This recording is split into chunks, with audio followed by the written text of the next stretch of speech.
Bienvenue à toutes et à tous à l'école du mardi. Un plaisir pour moi d'accueillir le professeur Emmanuel Habib, qui va nous parler de machine learning, vraiment des concepts de base.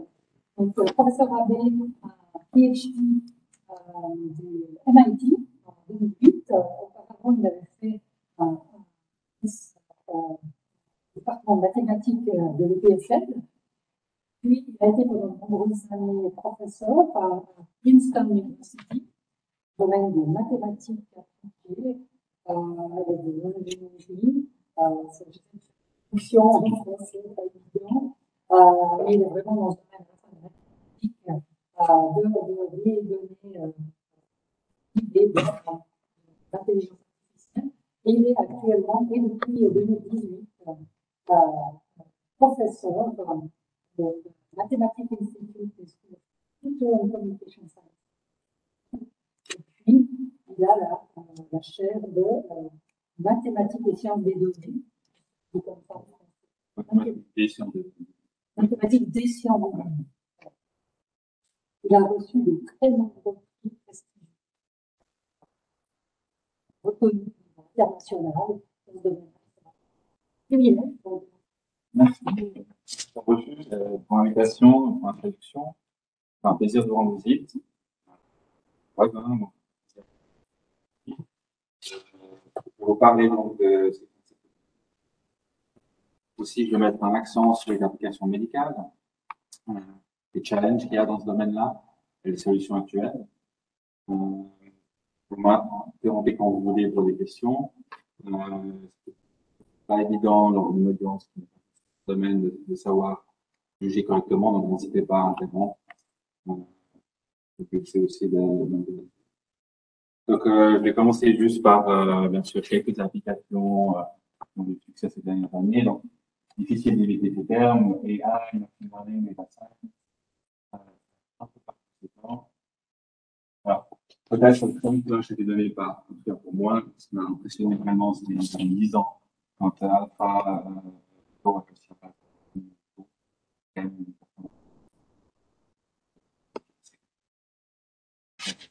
Mind, les self-driving cars, je dirais que c'était toutes ces applications qui ont été la moins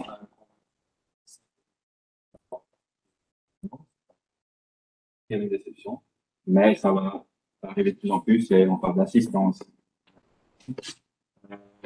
Une application médicale. Qui parle, je vais expliquer un peu pourquoi aussi. Le système de traduction, ça c'est vraiment aussi un ça c'est plutôt les formations industrielles.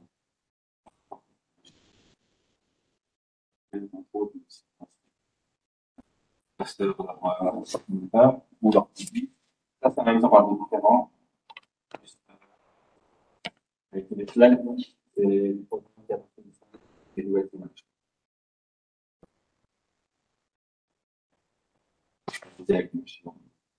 Donc, ça, ce sont certaines applications qui font qu'aujourd'hui, il y a quand même des avancées assez impressionnantes qui font.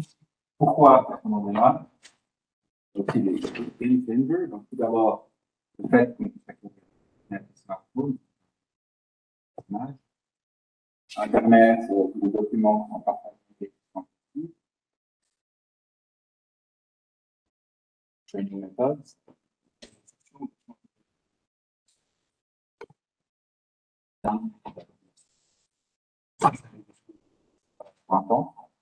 Bien sûr, la puissance informatique. Et après, c'est le point souligner, il y a aussi des développements méthodologiques importants. De nouvelles approches, notamment au niveau paradigme. C'est pas avant, notamment le deep learning. C'est quelque chose que, probablement, clé, c'est une méthode algorithmique.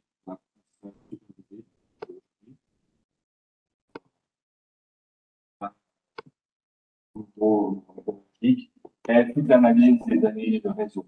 Donc, j'imagine que vous avez pu reconstruire ce que j'ai dit plus ou moins. Donc, j'ai parlé de certaines applications à succès des dernières années du AI, ML, et j'ai dit aussi qu'est-ce qui les a rendus possibles. Donc, l'apport des données riches par les smartphones, les bases de données sur Internet, les réseaux d'échange d'informations, réseaux sociaux.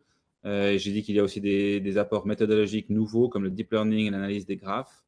Et je vais reprendre maintenant, donc à vous peut-être faire quelque chose qui se fait régulièrement quand on parle de manière générale sur ce sujet, de peut-être reclasser quels sont ces différents concepts. Donc, souvent, le AI fait appel pas uniquement aux algorithmes, mais plus généralement à l'intelligence artificielle en contraste à celle naturelle de l'être humain. Donc, il fait appel à des machines, mais aussi aux senseurs, aussi à la robotique, tout ce qui peut constituer un élément qui puisse enrichir l'intelligence de manière soit automatisée, soit en remplacement à l'être humain.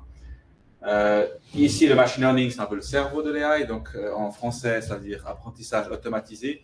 C'est une meilleure traduction d'ailleurs, c'est-à-dire qu'on essaie de, à partir des données, automatiser l'apprentissage pour que l'intelligence soit produite par elle-même à partir de données. Le deep learning, c'est simplement un domaine spécifique du machine learning. C'est une approche, une classe d'algorithmes supervisés. Ça, je vais l'expliquer aujourd'hui. Et les data science, c'est en fait toute méthode qui fait appel à des données. Donc, ça regroupe le ML et en particulier le DL.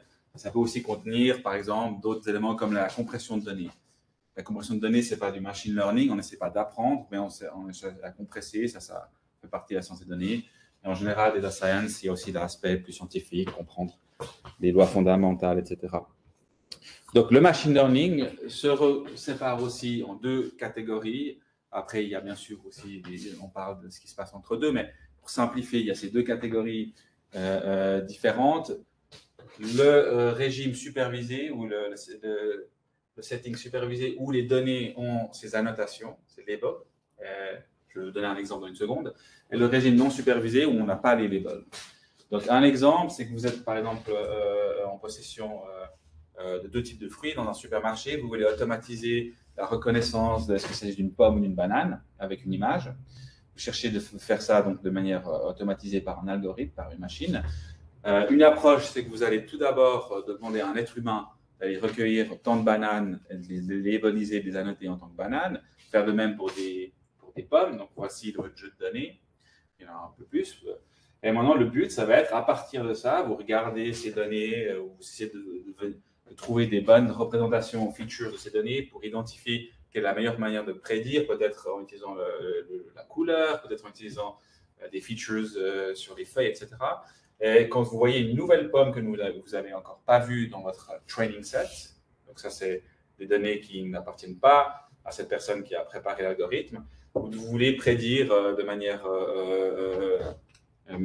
aussi bonne que possible si c'est d'une pomme ou d'une banane. D'accord ? Ça paraît assez simple dans le cas de ces fruits-là. On va parler des exemples plus intéressants bientôt.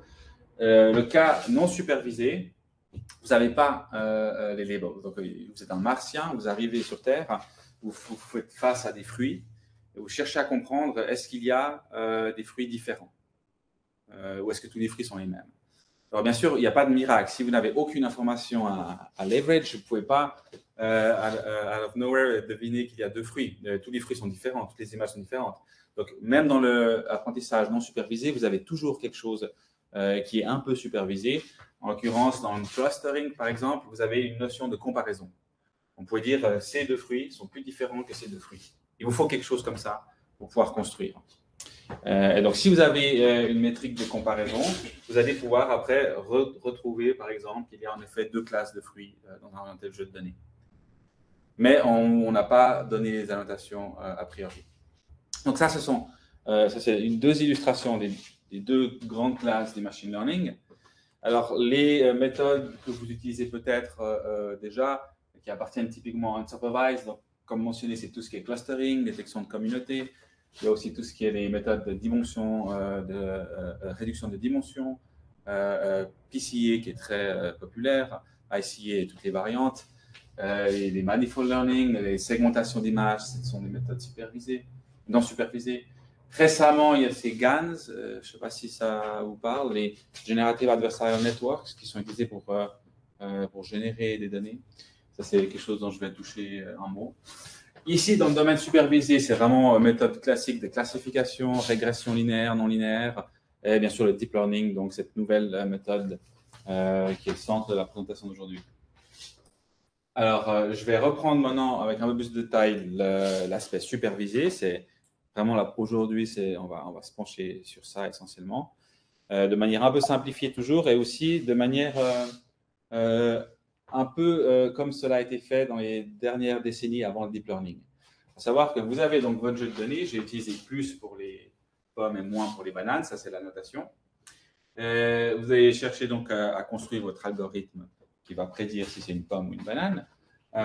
Vous pouvez vous dire, OK, je vais essayer d'identifier, moi, en tant qu'être humain, des features qui ont l'air appropriées pour ce jeu de données.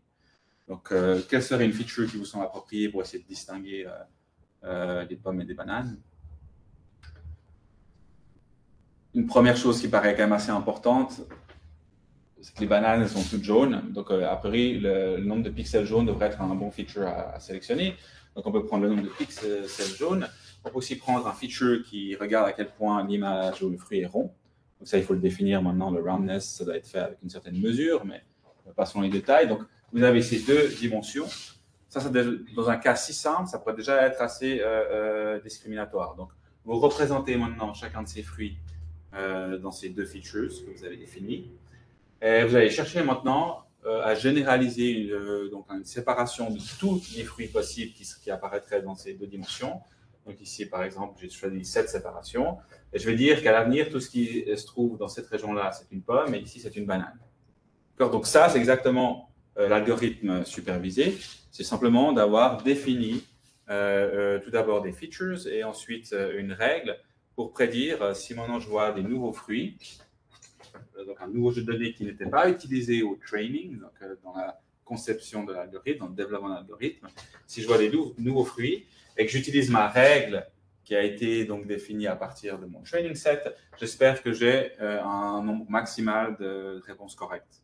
Donc là, par exemple, il y a une erreur. Vous voyez, c'est ce cas-là. C'est une banane qui n'est pas mûre, qui n'avait donc pas tant de yellow que ça. Il y a même des pommes qui sont comme celle-ci, qui ont plus de yellow pixels. Donc là, vous faites une erreur. Parce que, en l'occurrence, c'est un mélange entre le fait que peut-être vous n'avez pas assez de features, ou alors votre région n'était pas bonne. Vous aurez peut-être fait prendre la diagonale, et ça vous aurait gardé la banane à l'intérieur, par exemple. D'accord? Donc là, le fait de choisir une bonne séparation, c'est vraiment de choisir un bon algorithme. Et puis le fait de choisir des bonnes features, ça c'est plutôt aussi, ça fait partie de l'étape numéro 1 de l'algorithme. Est-ce qu'il y a des questions sur cet exemple? C'est clair. Alors maintenant, j'ai juste fait un slide quand même technique. Je ne sais pas s'il y a beaucoup de statisticiens, mais bon, moi j'imagine que vous avez tous affaire à des stats. Donc, c'est le seul slide qui est un peu plus technique pour au moins expliquer le formalisme qu'on utilise dans Supervised Learning. Donc, on fait appel à un jeu de données qui est typiquement dans l'analyse ID, comme dans les stats traditionnels.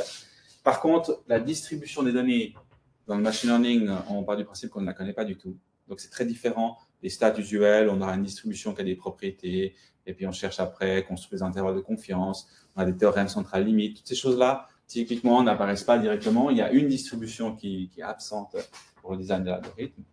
Ensuite, il y a ces labels, ça ce sont les Y, donc le plus ou le moins dans le cas des fruits, qui proviennent d'une certaine fonction abstraite qu'on appelle la target function, qui représente justement la fonction qui prend une image et puis qui dit pomme ou banane. Donc ça prend les pixels d'une image et ça fait quelque chose avec et ça donne à la réponse qu'on cherche. Cette target function, elle est inconnue, c'est ce qu'on essaie d'apprendre. Notre but, c'est justement de produire une estimation de ce f, donc f hat, c'est ce qu'on a fait avant cette séparation en utilisant ces features, qui est construite à la base du training set, donc c'est des samples qu'on a observés, là, il y en a n typiquement, et puis de manière à ce que quand on prend un nouveau jeu de données qui est le test set, donc c'est un new set de fresh sample qu'on n'a jamais vu, on espère qu'on prédise donc, que la valeur qu'on associe à ces nouvelles données avec notre estimateur est correcte. Si c'est juste plus ou moins, ben, on espère que c'est à égalité. Si c'est des nombres réels, on a une distance de loss, une mesure d'erreur. On espère que c'est correct la plupart du temps, pour un nombre maximal de tests d'état. Ça, c'est le formalisme standard du supervised learning. Ça peut être formalisé davantage. Je vais juste mentionner un point important. Donc, quand vous mesurez cette test-erreur, qui est l'erreur typique entre votre estimateur et la vraie fonction sur un nouveau jeu de données, il y a typiquement 4 types d'erreurs. Le premier type d'erreur, c'est que vous n'avez pas un jeu de données exhaustif. Vous avez une sous-population. Et donc, c'est ce qu'on appelle l'estimation error. On a un finite training set. C'est pas dit qu'on a forcément tout vu, ça va induire une erreur. La deuxième, c'est ce qu'on appelle l'erreur d'approximation. C'est le fait qu'on a utilisé un certain modèle simplifié. Quand j'ai utilisé ces features de la couleur et de la forme, c'était pas dit que c'était un modèle simplifié, c'est pas dit que c'était assez expressif pour tout décrire dans cette séparation de fruits. Donc ça, c'est l'erreur du modèle ou d'approximation. Et la troisième erreur, c'est celle d'optimisation, qui en fait est assez importante. L'erreur d'optimisation est la suivante. Même quand vous avez choisi un modèle et que vous avez un nombre fini de samples, vous allez définir une règle pour trouver votre fonction FAT. Et puis après, il va falloir résoudre computationally, avec un ordinateur, le FAT optimal que vous cherchez. Dans cette résolution, vous allez aussi faire appel à une puissance d'ordinateur limitée. Ça ne vous permettra pas toujours d'obtenir l'optimum que vous cherchez. Et donc, il y a une erreur liée à l'optimisation. Ça, c'est l'optimization error. Et puis le troisième point, alors celui-là, il est différent. Le quatrième, il est différent des trois autres. Là, vous avez le contrôle. Vous pouvez être plus intelligent, trouver des meilleurs modèles, avoir plus de puissance de calcul, etc. Là, c'est une erreur qui vous n'avez pas le contrôle, qu'on appelle l'erreur bayésienne parfois, où c'est vraiment le fait que dans certaines applications, il y a un certain bruit intrinsèque. Par exemple, si vous voulez prédire les attaques cardiaques à partir d'images des coronary tree, c'est pas sûr que vous puissiez toujours avoir la bonne réponse. Une personne peut se mettre à fumer peut-être dans le laps de temps que vous cherchez à prédire, et vous n'avez peut-être donc pas toutes les informations disponibles. Donc parfois, il y a une erreur intrinsèque qui est liée au bruit des données, et ça, vous ne pouvez rien faire. Dans le cas des bananes et pommes, il n'y a pas ce problème-là, oui. Est-ce que là, ce serait justement le cas où, par exemple, dans vos variables X, il vous manque des variables, simplement, des régresseurs? Ça peut être soit qu'il en manque, mais ça appartient plutôt à l'erreur du fait qu'on n'a pas un modèle suffisamment riche. Ça peut être que tout simplement, si par exemple, justement, c'est un label qui est prédictif. Donc, si le problème, c'est aujourd'hui, vous prenez des images CT scan coronaires, et le label, c'est est-ce que cette personne va avoir une attaque cardiaque dans 5 ans. C'est pas sûr qu'aujourd'hui, on puisse uniquement à partir des coronaires, parce que comme vous dites, on n'a pas toutes les autres données, mais c'est même pas sûr que si on avait toutes les autres données, les données cliniques, le code génétique, c'est pas sûr qu'on puisse à 100% prédire. Il y a peut-être des aléas du monde qui font que, en état aujourd'hui des choses, si la personne a un décès dans 2 ans et qu'elle entre dans une dépression, enfin, il va y avoir tellement de choses qui adviennent que c'est pas dit qu'on puisse à l'instant T toujours prédire. Exactement. Alors, ça va peut-être 95%, 94%, et puis c'est ce qu'on appelle le base error. Il y a peut-être un seul. On peut poser une petite question aussi. Oui. Vous disiez tout à l'heure qu'il fallait avoir les bonnes features pour faire la bonne prédiction.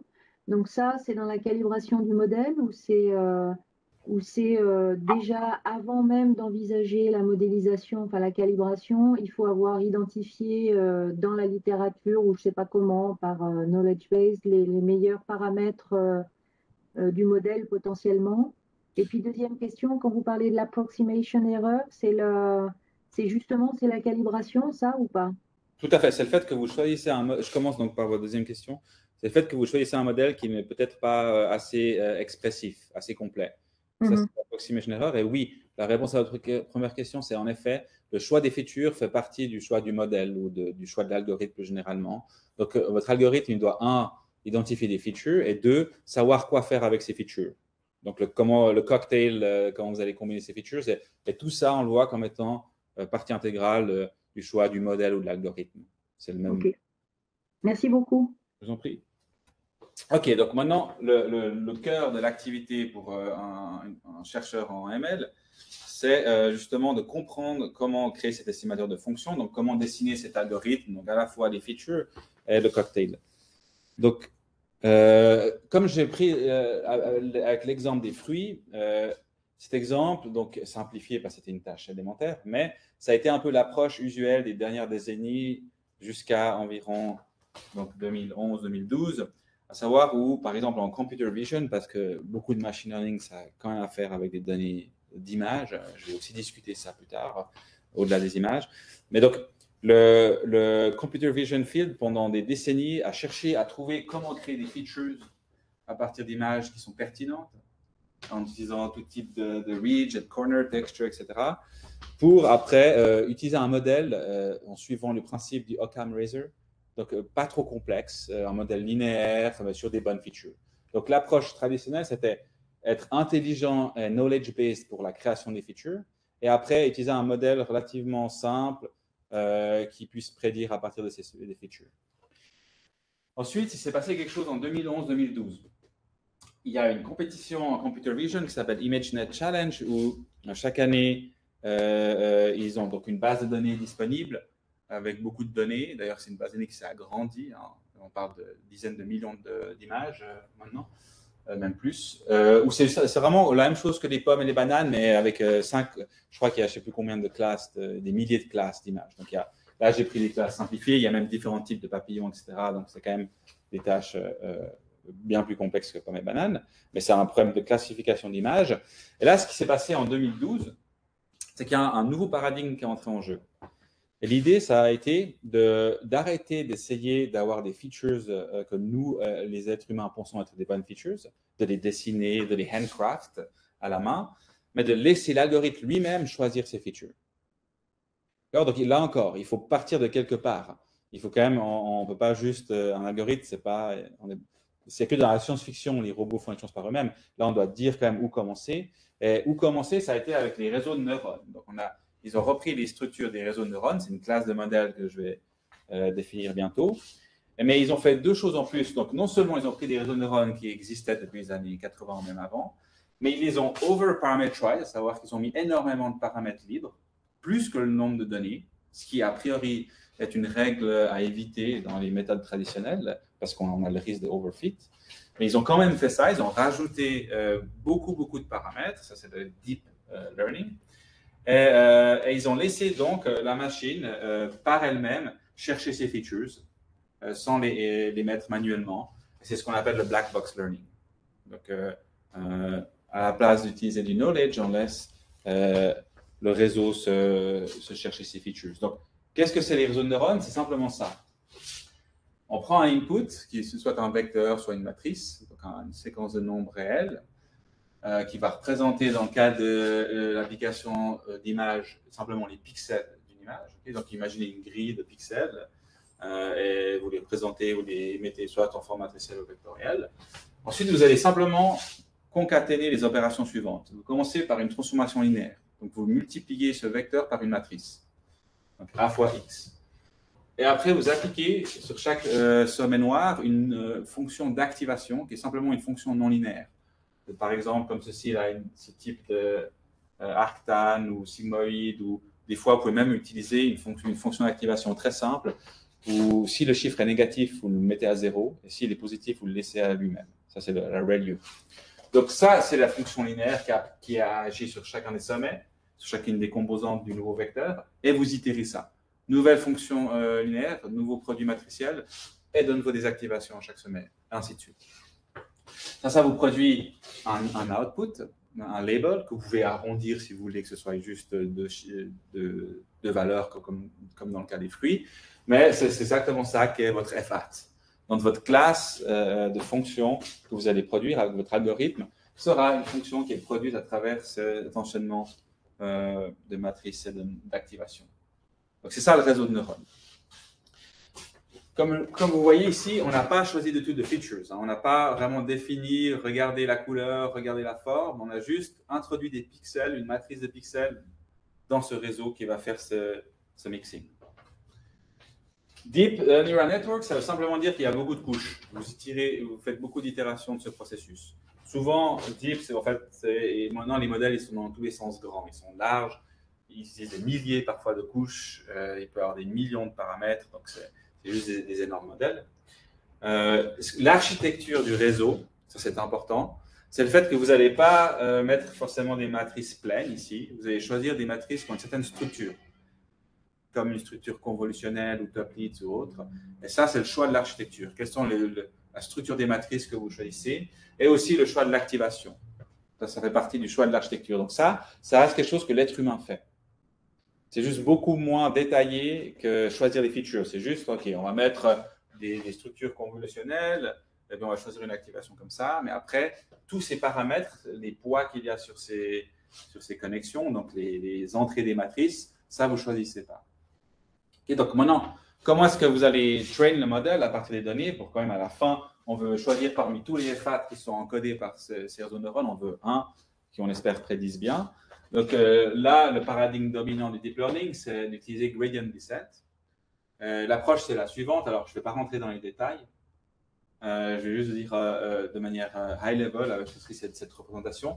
C'est que vous avez donc cette fonction de coût, la loss function, qui vous dit, en état actuel, si c'est votre réseau de neurones, combien d'exemples j'arrive à expliquer dans mon training set. Donc, vous commencez comment? Vous commencez avec un choix aléatoire des matrices. Vous mettez des nombres au hasard. Et puis, bien sûr, vous commencez par expliquer très peu d'exemples. Et puis, vous prenez ce qu'on appelle un batch d'exemples, un premier groupe d'exemples, et vous dites, comment est-ce que je peux modifier mes poids localement? Comment est-ce que je peux les tweak pour essayer d'expliquer ce premier groupe d'exemples? Donc ça, on va faire un pas dans la direction à minimiser la loss function avec le gradient, avec une certaine step size, pour essayer d'expliquer un peu de premier groupe d'exemples. Après, on continue. Ça nous donne un nouveau jeu de poids. Et puis à l'étape suivante, on va encore corriger pour essayer d'expliquer un nouveau groupe d'exemples qui est arrivé dans notre training set. Donc on remodifie un peu les poids pour essayer d'interpoler un peu mieux cette fonction. J'aurais dû faire un dessin. Donc en gros, si vous avez des points, vous cherchez à interpoler de plus en plus. Et à chaque fois que vous faites un pas avec votre algorithme de gradient de descente, vous allez expliquer un peu plus d'exemples dans vos jeux de training. Vous faites ça jusqu'au nombre de batchs que vous avez à disposition. Vous vous arrêtez. Ça produit la fonction FAT finale. Après, vous avez fait ce nombre de training steps. Et c'est ça qui produit votre prédicteur, la fonction FAT. Est-ce qu'il y a des questions, soit sur la définition du modèle ou de l'approche? Oui. Juste une question sur la reproductibilité. Oui. Est-ce que si on met le même input au départ, le résultat final sera reproductible dans tous les cas? Alors, si vous parlez de l'input donc du training set, oui. Alors, si vous prenez un training set, en général, toutes les méthodes actuelles qu'on développe, au moins, ils font tout parfait sur le training set. Donc, ça veut dire que la fonction que vous obtenez, si vous faites ce processus, ne sera pas exactement la même si vous le faites deux fois. Mais dans tous les cas, on s'assure qu'au moins les exemples qu'on a dans le training set sont expliqués. Par contre, il y a quand même des variations légères qui sont produites si vous faites ce processus deux fois de suite. Ce n'est pas exactement la même fonction, il y a des petites variations. Mais comme toujours, le but, ce sera que quand vous prenez maintenant le test set, que vous n'avez pas encore vu, et que vous allez mesurer la qualité de votre prédicteur, vous puissiez faire prédiction la meilleure possible, si possible proche de 1. Et puis là, oui, si vous faites plusieurs fois le processus, vous aurez des petites variantes quand même. Mais on parle de… Maintenant, j'aurais dû vous montrer des vrais réseaux de neurones qui sont trained chez Google et puis des courbes. C'est assez impressionnant. Enfin, tout est fine-tuned. Il y a très peu de variations. C'est vraiment minime. Et petite question aussi de mon côté sur les réseaux multicouches. Sur les réseaux monocouches, c'est assez facile à comprendre parce que on a la couche cachée et puis en gros on fait si on a un outcome qui est la mortalité par exemple, enfin un décès au vivant, un binaire, oui. On va faire des sortes de régression logistique quoi en fait. Tout à fait, oui. Là, j'arrive pas très bien à voir ce qui détermine le nombre de couches d'un réseau en fait. Qu'est-ce qui va conditionner le nombre de couches? Ça, c'est, Alors, la dernière couche ici, vous voyez ce que je montre? oui. Cette dernière couche, ce sera toujours votre régression linéaire de dernière étape. Vraiment, la partie qui est un peu différente de la méthode traditionnelle qu'on vient de décrire, c'est que toutes ces couches-là, en fait, sont responsables justement pour extraire ces features que vous ne lui avez pas donné à la machine. Mais en faisant cet apprentissage récursif, en gros, la machine va chercher à créer ses propres features pour qu'à la fin, quand vous faites un simple modèle linéaire, vous allez prédire mieux que si vous aviez vous-même choisi vos features et fait votre régression linéaire. Donc en fait, plus il y a de couches, plus on a de capacité d'associer les features qu'on a mis au départ. Oui. et de faire des choses beaucoup plus précises quant à la, comment dire, pas l'ajustement, mais Je dirais pas plus précis, je dirais plutôt que vous allez chercher des combinaisons qui vous ont échappé à vous avec les connaissances actuelles. Donc, ça dépend. Ici, les features, donc le input, dans le cas encore, pour l'instant, restons dans l'idée d'application sur des images. Après, on peut discuter d'autres domaines, mais oui, dans le cas d'une image, ce sera vraiment, comme on l'a dit, que des pixels. Donc, vous allez vraiment chercher des associations dans ces pixels, dans leurs variations, dans leurs interactions, qui peuvent être très riches, qui ne seront peut-être pas capturées par des features comme celle-ci qui ont été faites par la main humaine. oui, d'accord. OK. Mais sur des paramètres cliniques, par exemple, ça va être aussi efficace que sur des images ou plus efficace parce que les paramètres sont finalement plus robustes? Alors, si vous avez un grand nombre de paramètres cliniques, et vous avez une tâche, j'imagine en Colapse, vous avez beaucoup de paramètres cliniques à disposition pour chaque individu. Et si vous avez une tâche que vous cherchez à prédire où c'est pas clair quelles sont les features les plus discriminatoires et surtout quelle est la combinaison de ces features, alors là, ça peut être intéressant d'imaginer un réseau à plusieurs couches qui va chercher justement à créer un cocktail qui va prendre le BMI, et puis la localisation, et l'âge, et tout type de données potentiellement disponibles, les mixer d'une manière à ce qui n'est peut-être pas évidente même pour un expert, jusqu'à essayer de trouver des meilleures features qui vont être plus prédictives. Ce serait ça l'idée. Maintenant, si vous avez vraiment un modèle où il y a 10 features dans votre questionnaire, là, vous pouvez faire les choses de manière traditionnelle. Oui, Dans une d'accord. image, ça représente des milliers, voire des Millions, millions oui. de pixels. Ouais, oui. OK. Merci beaucoup encore. Je vous en prie. Ok, alors c'est ça un peu l'idée aussi, ça résume un peu ce qu'on vient de dire dans la dernière question. C'est un peu ça le trade-off aussi dans le deep learning, là où les choses, là où les gros breakthroughs ont eu lieu ces dernières années, c'est que dans ce spectre, on peut voir les deux extrêmes. La méthode traditionnelle, par exemple, le fitting d'un modèle physique, c'est ce qu'on a beaucoup fait pendant des années.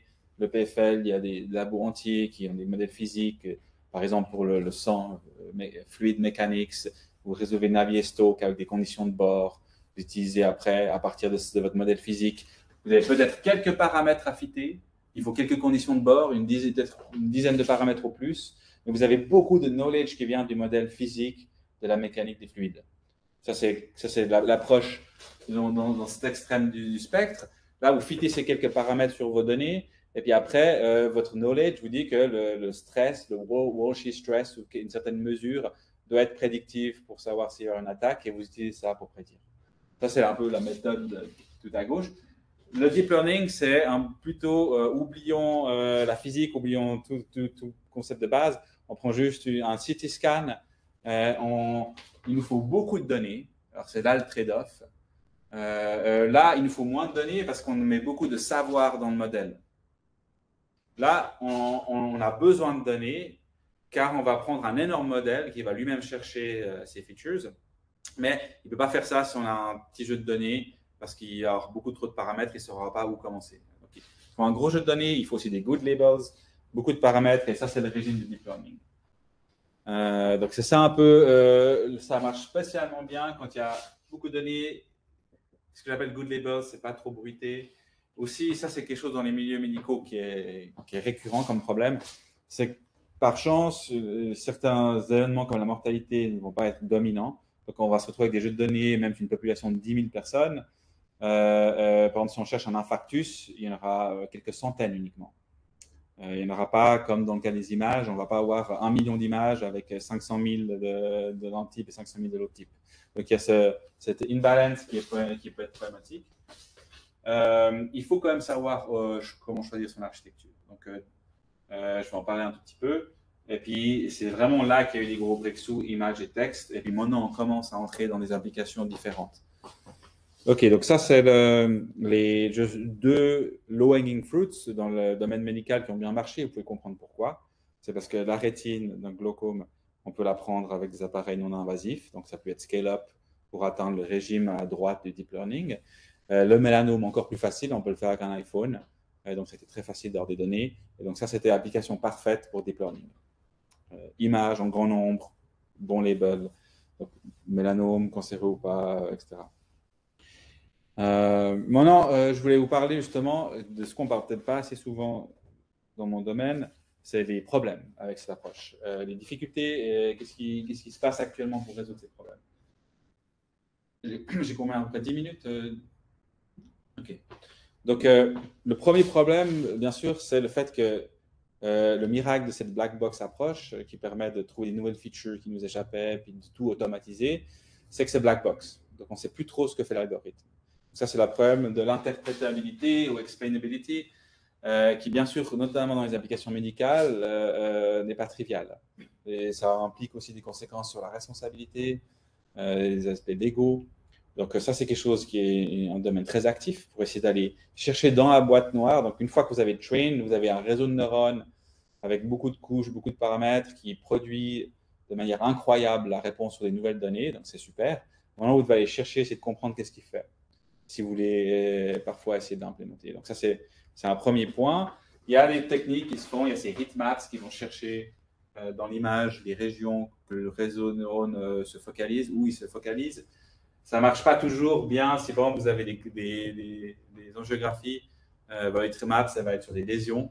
Ça ne va pas vous apprendre grand-chose. Donc, c'est assez techniquement difficile de comprendre comment interpréter les réseaux de neurones. Mais il y a des travaux qui se font très activement là-dessus. Deuxième, la robustness. Qu'est-ce que vous voyez là? Pour vous, ça c'est quoi ça? Ouais, un tableau, une peinture, quelque chose. Ouais, sur un mur. Pour un algorithme de deep learning, là, il a vu un maillot de bain. Donc, quand il fait des erreurs, on ne comprend pas trop exactement qu'est-ce qu'il a en tête. Ça, c'est un autre problème. Quand vous avez une approche un peu plus principle-based, les erreurs elles se font dans les cas un peu entre deux. Mais on ne fait pas toujours des erreurs comme ça. Alors, on peut aussi, l'être humain, il peut aussi confondre quelque chose qui lui a fait penser à un ou il a mal vu, mais il y a quand même un manque de robustness qui parfois a inquiété. Ce n'est pas spécifique au deep learning, en fait. Généralement, au machine learning, on peut montrer des résultats comme quoi il y aura toujours des exemples adversariaux, comme on dit. Là aussi, on peut perturber un cochon pour qu'il croie que ce soit un avion, avec une perturbation très spécifique. Donc ça, c'est quand même des cas sur lesquels, encore une fois, il y a énormément de recherches, il y a beaucoup de progrès, mais c'est quand même quelque chose un peu différent de l'intelligence humaine. Mémorisation versus reasoning. Si vous entraînez votre machine sur des chaises standards, un jour, vous lui montrez une chaise comme ceci. Pour l'être humain, c'est clair que c'est une chaise. Bon, ce n'est pas une vraie main. Pour l'algorithme, ça sera une main. Parce qu'il va chercher des features qui lui font plus penser à des images de main que de chaise. Pourquoi? Parce qu'il n'y a pas forcément le contexte. Pour nous, ça c'est soit le fait qu'une chaise, c'est un endroit où on peut s'asseoir, comme c'est situé, il y a tout un contexte à ce que représente une chaise qui n'est pas forcément dans la machine. Donc là aussi, c'est quelque chose sur lequel on travaille beaucoup. C'est aussi pour ça que les maths, on me demande souvent pour quel est le lien entre les maths et le machine learning. Ce sont typiquement des domaines où, quand on cherche à comprendre quelle est la différence entre mémoriser ou raisonner, c'est là où il faut vraiment avoir un modèle des maths pour pouvoir établir des théorèmes, des garanties. Donc, c'est là où les maths entrent en jeu beaucoup, dans ces domaines-là.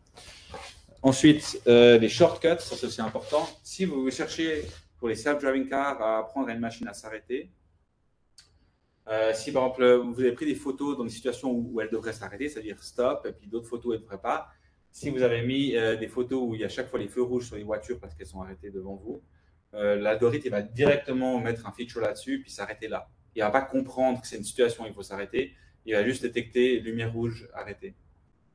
Donc ça c'est un shortcut. Ou bien là par exemple on cherche à classifier des paysages sans animaux ou des paysages avec un animal. Et il arrive très bien à prédire, pas parce qu'il comprend qu'il y a un animal, mais parce qu'il comprend qu'il y a des pixels flous, parce qu'il y a le focus de la caméra. Donc tout ça, c'est des choses sur lesquelles on doit faire attention.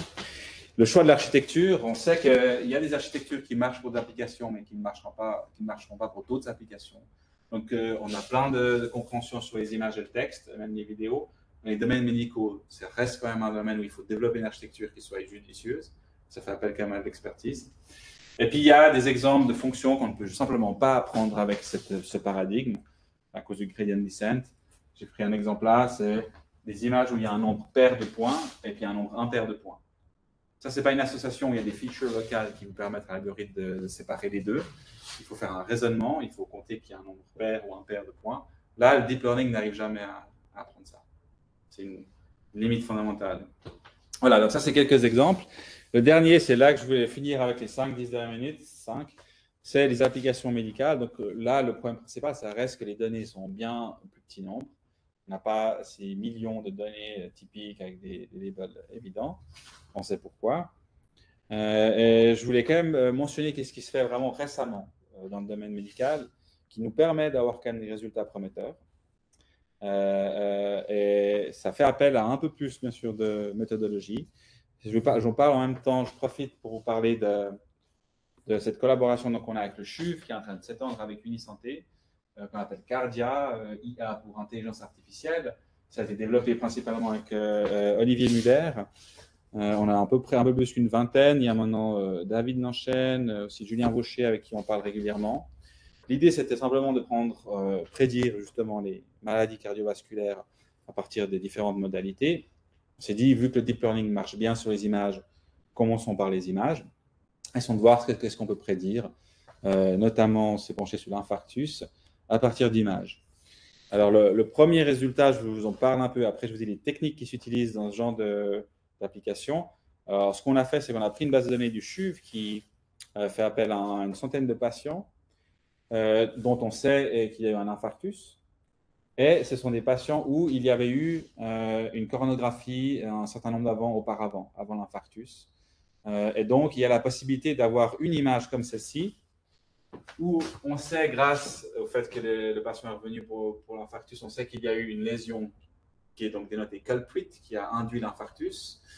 Et on prend aussi d'autres lésions. Le docteur a choisi, en créant la base de données, qui sont des lésions qui n'ont pas posé de problème dans l'horizon considéré, qu'on a appelé non-culprit. Donc, on a créé cette base de données avec des lésions culprit et des non-culprit. Et encore une fois, culprit veut dire que cette lésion a induit un infarctus sur un horizon défini. Et on a essayé donc, à partir de ce jeu de données, ce sont donc les pommes et les bananes, on a utilisé donc des patchs, l'algorithme, il prend ça comme input. Il prend un patch autour de la lésion, il cherche à prédire si c'est une bonne ou une mauvaise lésion. Et on a développé donc une approche deep learning, on a utilisé des réseaux de neurones, on a utilisé deux techniques, dont je vais vous parler brièvement, c'est l'augmentation des données, data augmentation et le transfer learning, parce que vous voyez, c'est que 746 images à la place des 14 millions de ImageNet. Donc, on a dû faire un peu plus de méthodologie. Et c'est ça les résultats. Donc, parmi nos co-auteurs du CHUV, il y en a 3 anonymes qui ont eux-mêmes joué le jeu d'essayer de prédire à partir des lésions est-ce qu'elles sont culprit ou pas. Ils sont arrivés à 58% de succès. Ça a été la prédiction qu'on obtient si on regarde que le diamètre et qu'on fait un thresholding, juste un basic hypothesis, un test de séparation à partir du diamètre de la sténose, 58%. Ça a été un peu plus que le diamètre si on regarde l'air de la sténose, donc le recouvrement, ça a été un peu plus, mais toujours assez faible. QFR, ça c'est un gradient de la pression qui est mesuré soit au niveau de la cathétérisation avec la technique de pull-out. On a aussi fait avec des modèles numériques, mais en gros, ça fait un premier saut. On a une prédiction qui s'arrête vers 70%. Et ça, c'est le deep learning. Donc, on est arrivé quand même, on était un peu surpris, à 78%. Donc, quand même une différence qui a l'air présente par rapport aux autres méthodes. Mais je souligne que si vous regardez les intervalles de confidence à 95%, vu que c'est un petit jeu de données, ça reste vraiment juste un proof of concept ou une petite méthode de faisabilité, mais bien entendu, ce n'est pas suffisant pour conclure. Donc, maintenant, quelles sont les techniques qui s'utilisent quand on a un petit jeu de données comme ceci? La première, c'est l'augmentation des données. Soit la méthode basique, si vous faites des rotations, des isométries, juste pour rajouter les données. Donc, si vous voyez, si vous prenez une image comme ça, vous faites une rotation, si les deux ont induit un infarctus, ça fait une nouvelle donnée, mais bien sûr corrélée avec l'autre. Après, il y a des techniques un peu plus avancées, c'est GAN, où je vous montre là, par exemple, c'est assez impressionnant. Dans le cas des images d'êtres humains, on peut produire des nouveaux visages qui n'existent pas à partir de visages qui existent. Et donc ça permet d'augmenter, si vous cherchez à classifier hommes et femmes, vous pouvez créer beaucoup plus de données si vous avez par exemple un jeu limité, etc. Donc ça, on commence à l'utiliser dans le modèle cardiaque. On a des modèles numériques pour générer des données virtuelles. On essaie de voir où ça va nous amener. Transfer learning, l'idée vraiment en peu de mots, parce que je veux m'arrêter là, c'est que vous avez peut-être un nombre de données limité. Là, c'est donc des une base de données pour dans le cancer, cellules cancéreuses, vous en avez peu, mais vous avez peut-être une base de données très large dans un autre domaine, même ImageNet. Vous entraînez votre modèle sur cette base de données-là et vous le transférez en prenant les features qu'il a learn sur votre jeu de données limité. Et vous allez quand même apprendre un modèle linéaire à la fin là-dessus, mais vous faites un transfert des features. Ça marche parfois. Et la dernière, c'est que vous cherchez à utiliser des modèles qui vont à la fois prédire des images que vous avez en grand nombre avec des bons libelles, et puis d'autres propriétés d'images que vous avez pu ingénier vous-même. Je crois que je n'ai pas le temps d'en parler, mais c'est le genre de technique qui se fait ces derniers temps pour justement rajouter de l'information. Voilà, donc actuellement, c'est un peu sur quoi on travaille. Et dans cette collaboration avec le CHUV, on utilise vraiment un peu tout, des modèles physiques, numériques, l'augmentation. Et on espère qu'on va pouvoir prochainement aussi avoir une nouvelle cohorte qui fait appel à l'imagerie principalement, par exemple, en addition à Collapse. On voudrait avoir l'imagerie pour des patients, ça serait notre rêve, en plus de toutes les autres données sur une grande population pour vraiment aller dans le régime deep learning. Voilà, je vais m'arrêter là, merci.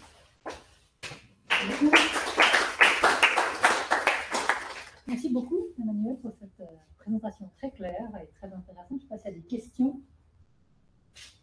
Oui, j'ai une question. Oui, juste peut-être dans la salle, Marie-Annick.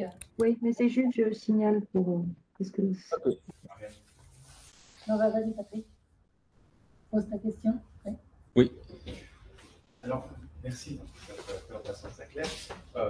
En gros, si je résume ce FHAT, c'est une forme fonctionnelle. Le but, c'est de rechercher à partir d'un vecteur d'input, variable, etc., une forme fonctionnelle adéquate, la meilleure possible, pour arriver à des fins de prédire ou classifier le mieux possible. Alors, ce qui est intéressant avec ces approches deep learning, le réseau de neurones, c'est une manière de formuler une forme fonctionnelle souple. Alors, dans les cours de maths, on a une forme fonctionnelle souple, des séries, des développements en série de Fourier, des développements, on travaille sur des développements en série de Munsatz, qui sont des fonctions de puissance. Puis en gros, ce qui me frappe, c'est qu'en fait, ça ressemble beaucoup. Est-ce qu'on a les mêmes? Alors, ces développements en série, on sait qu'ils sont denses dans l'espace des fonctions continues, donc toutes les bonnes propriétés, évidemment, c'est asymptotique. Hein. On a les mêmes genres de résultats avec ce genre de forme fonctionnelle? Oui, alors il y a toute une théorie dans l'analyse fonctionnelle de ce qu'on appelle l'analyse d'expressivité. Il y a même un théorème, donc j'ai oublié le nom, je ne sais pas si c'est Kolmogorov qui avait. Il y a eu des résultats qui ont prouvé il y a très longtemps que la composition de fonctions linéaires et non linéaires est très expressive. Elle permet plus efficacement parfois d'obtenir des propriétés d'interpolation. Donc tout ça, il y a une littérature vraiment développée. Donc il y a des séries habituelles, comme vous dites, dans les développements de base de Fourier et autres. Mais le concept de composition, on sait aussi que dans le monde de l'expressivité et de l'interpolation, c'est une approche qui parfois peut être efficace. Maintenant, le deep learning, c'est justement pas mal, c'est vraiment au-delà de juste ses propriétés mathématiques. Pourquoi? Parce qu'on sait que les réseaux de neurones qu'on utilise, ils vont de toute façon être très expressifs, tout comme plein d'autres modèles. Vous pourriez même faire des modèles justement avec des wavelets ou des compositions qui vont être très expressifs. Mais le vrai, en fait, miracle, ce n'est pas uniquement le fait que c'est expressif, mais c'est que cet algorithme de gradient, qui est une méthode greedy, donc je ne sais plus comment on dit en français greedy, mais gourmande, je sais pas, enfin, qui est naïve, en fait, elle va marcher très bien avec ce type de choix de modèle. C'est vraiment une alliance des deux. Il s'avère que cette structure compositionnelle du réseau de neurones, couplée avec cette approche de chaque fois améliorer localement, donne un cocktail vraiment très efficace. Et puis, c'est vraiment là qu'on a un gain. Ce n'est pas uniquement dans l'expressivité, mais c'est aussi le fait qu'on a cet algorithme qui efficacement permet de tune tous ces paramètres. Donc, le deep learning, ce n'est pas uniquement de l'analyse fonctionnelle, c'est même assez peu d'analyse fonctionnelle, c'est beaucoup d'analyse algorithmique, de pourquoi gradient descent produit. En fait, dans cet espace de toutes les fonctions, il va faire une descente vers un bon optimum, et de manière un peu mystérieuse, un optimum qui va prédire. Donc, c'est vraiment beaucoup, souvent machine learning, c'est un peu de maths et d'analyse fonctionnelle, C'est beaucoup de théorie algorithmique pour comprendre dans cette optimisation pourquoi ce minima est plus important que les autres. Mais en plus, ils sont pas comme des méthodes de pénalisation. Je prends une série de Fourier en mettant non seulement des variables, mais toutes les interactions imaginables. Oui. Sans tous les niveaux. Oui. Est-ce que j'arrive pas à quelque chose de semblable à ce que j'obtiens avec le.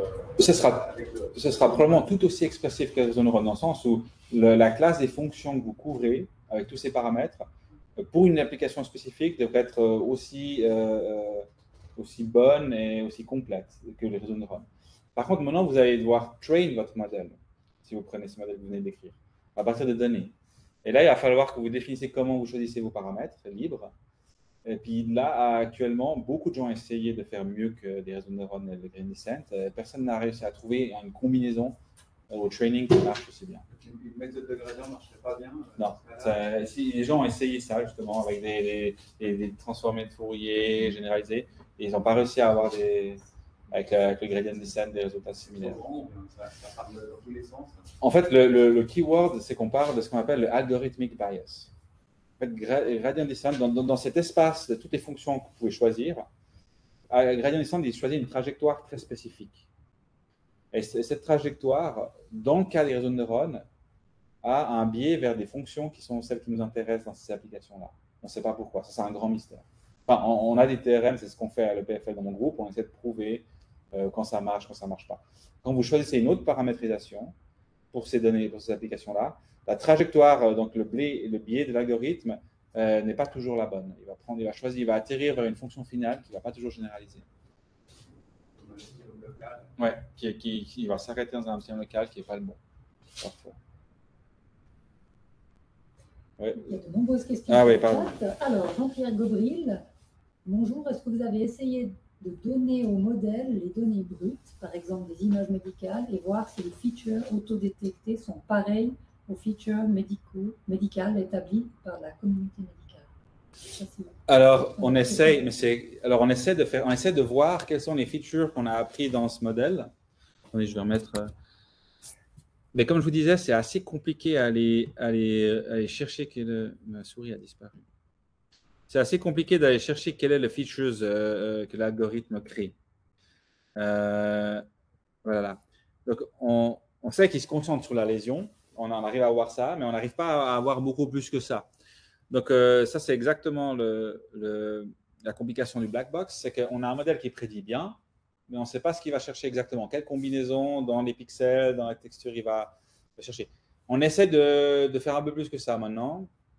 Et on commence à vraiment injecter des features hémodynamics pour essayer de voir qu'est-ce que l'algorithme va chercher. Mais là, il faut qu'on mette nous-mêmes à la main des hémodynamics features comme le Worshey stress, FFR, etc. Donc, on n'a pas encore la réponse à votre question. Question de Pedro Marquez Vidal. Combien de temps pour enseigner le modèle et combien de ressources? Ça, c'était rapide parce que c'était un petit jeu de données. Donc, ça, on le fait tourner sur des tout petits serveurs à l'EPFL. Je pense en quelques heures, le modèle est trained sur cette application-là. Si maintenant, vous regardez ce que fait Google sur les transformers pour les modèles de traduction, ils ont déjà mis leur serveur dans les pays scandinaves pour économiser sur l'air conditionné, tellement ça prend des ressources. Puis eux, ils font tourner les modèles pendant, je pense, des jours, des semaines. Donc, ça, c'est un autre régime. Mais nous, là, c'était très efficace. Je pense en 1 heure, on a train le modèle sur on pourrait peut-être le faire sur un laptop puissant. Ensuite, une question de Léonard Roth. Merci pour votre présentation. Comment avez-vous choisi l'architecture du modèle, ResNet, je crois, pour votre projet de collaboration médicale, et est-ce que vous en avez essayé beaucoup d'autres? Oui, on a essayé pas mal. On a pris donc, des ResNet avec des random features. Ça ne marchait pas bien. Donc, c'est quand vous faites des matrices aléatoires denses. Après, celui qui marchait le mieux, c'était donc un ResNet, donc Residual Network, où on a pre-trained le network sur des données. Je crois qu'on a essayé radiologie et de l'imagerie de ImageNet. Et après, on a transféré les features sur un modèle à 2 couches ou 1 couche pour learn sur le modèle cardiaque. Donc, je crois que c'est ce modèle-là qui donnait la meilleure performance. Donc, on train sur des données radiologiques et puis après, on transfère sur le problème de l'angiographie. Et là, on learn qu'une ou 2 layers. Ensuite, il y avait une question de Marie-Odile. Pardon, Marie-Annick. Oui, bonjour à nouveau. On a fait récemment un projet en machine learning supervisé où on avait justement un petit jeu de données, environ 500 observations et puis à peu près 14% c'était des données binaires, hein, c'est un outcome binaire, oui ou non, et donc déséquilibré. Et on a eu du mal à faire tourner, même sur du machine learning supervisé, enfin ça tournait, mais on aurait voulu optimiser la performance de la sélection des features et on a eu du mal. Donc, qu'est-ce que vous recommanderiez là? Est-ce que c'est les échantillons synthétiques? Enfin, on avait le double problème, quoi, de imbalance et petit échantillon. Donc, et ça arrive souvent en médecine finalement, en fait. Oui, oui. Non, c'est vraiment une signature unfortunate du domaine. Alors, il y a ces techniques que j'ai mentionnées à la fin avec l'augmentation des données, le transfert de learning, etc. Mais en fait, je crois que la réponse, peut-être la plus pertinente, c'est que au CHUV, on se voit chaque semaine depuis 2 ans. Et puis finalement, c'est vraiment une interaction proche qui fait que petit à petit, on arrive à faire aussi marcher quand même. Donc il faut quand même, dans ces domaines médicaux, avec les contraintes que vous venez d'évoquer, on ne peut pas faire du off-the-shelf black box. On va les donner par email à quelqu'un avec un Dropbox link qui tourne le modèle, le lendemain ça marche. Il faut vraiment itérer sur c'est vraiment une approche hybride. On va quand même essayer de chercher quelles features mettre en avant, quel modèle choisir, comment essayer de pénaliser l'imbalanceness. Donc c'est vraiment plus, c'est aussi en fait rassurant. C'est pour ça que Google et Apple n'ont pas encore réussi à résoudre les problèmes médicaux. Mais donc, il faut vraiment qu'on parle de votre jeu de données pour répondre à cette question. Ok, ben, avec plaisir. Une autre question à ça, Fred? C'était juste pour répondre des nouvelles de ce projet qui avait été présenté ici, qui était une photographie papier pour remplacer l'annuaire nutritionnel. C'est un produit, c'était pas produit. Alors, oui, tout à fait, MyFoodRepo avec Marcel Salaté. Ouais. Tout à fait. Donc, le projet a permis de produire des données nutritionnelles à partir des photos que les participants à une phase pilote de cohorte ont prises de leur repas. Et là, on est en train d'analyser ces données. En effet, c'est quelque chose qui fonctionne assez bien. Ouais. Donc, c'est des images de plats, Oui. ou alors il y a un scannage de produits, si c'est des produits, par exemple des barres chocolatées, Ouais. pour lesquelles il y a des bases de données qui contiennent la composition. D'accord. Et puis, à l'aide de ces données-là, on arrive à identifier ce qu'ont consommé les personnes sur une certaine durée. Ouais. Et donc, d'améliorer aussi après, de faire un lien avec des associations, avec l'état de santé de ces personnes et d'essayer de faire progresser le domaine de l'épidémiologie nutritionnelle. D'accord, oui. Des déterminants alimentaires de l'état de santé. Ça, c'est tout à fait… tout problème où vous pouvez faire appel à ça va forcément rentrer dans un régime intéressant pour le deep learning. Parce que ça, on arrive à scale up très rapidement. Le cœur, c'est un peu plus dur. Par rapport à l'annuaire, le questionnaire. Oui. C'est vrai que les questionnaires alimentaires, ce qu'on appelle les food frequency questionnaires, qui sont des outils qui sont très utiles, mais qui ont quand même pas mal de bruit. Oui. Parce que d'une part, les personnes ne se souviennent pas parfaitement de ce qu'elles ont consommé habituellement durant les semaines précédentes. Et puis, on leur demande, l'enfant, de faire une analyse très, très poussée de ce qu'ils ont mangé, de décomposer leurs plats en aliments séparés. Donc, forcément, il y a des erreurs.